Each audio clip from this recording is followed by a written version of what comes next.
Gecenin mənzərəsiydi, qışın oğlan çağı yanvar. Canavar öz dişisiyle qara göydən də yağır qar. Canavar qarda boranda çıxıb isti yuvasından. Ki müğayət ola bilsin dişisindən balasından. Tozdu sakitliyi səslər meşəmin rəngə düşürdü. Göyə ateş açılırdı, kalanetlər hürüşürdü. Gecə zülmətdə yüyürdü, canavar səslərə sarı. Ki izi azdıra bilsin, balası sağ qala bari.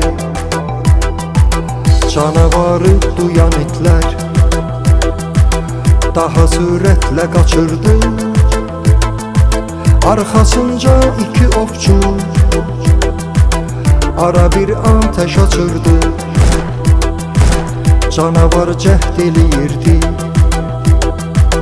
aralaşsın yuvasından. Ölüm ötsün, uzaq olsun dişisindən balasından.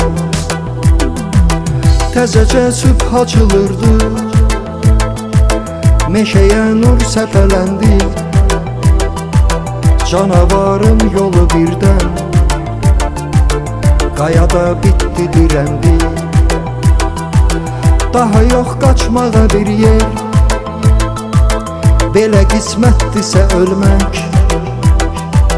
Canavar vərdiş edibdir ölümün qəsdinə gülmək. Qısa şiddətli döyüşdən salamat çıxmadı itlər.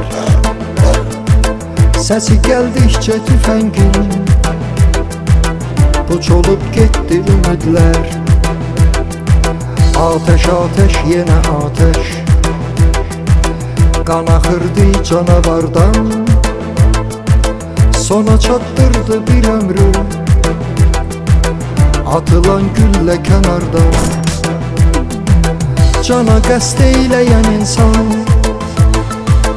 demə qatil canavardır.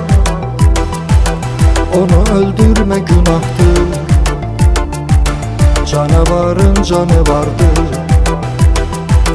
Ara bir kaş düşünərkən bunu dərk eyləyə insan. Demə qatil canavardır, özün ondan da yamansan.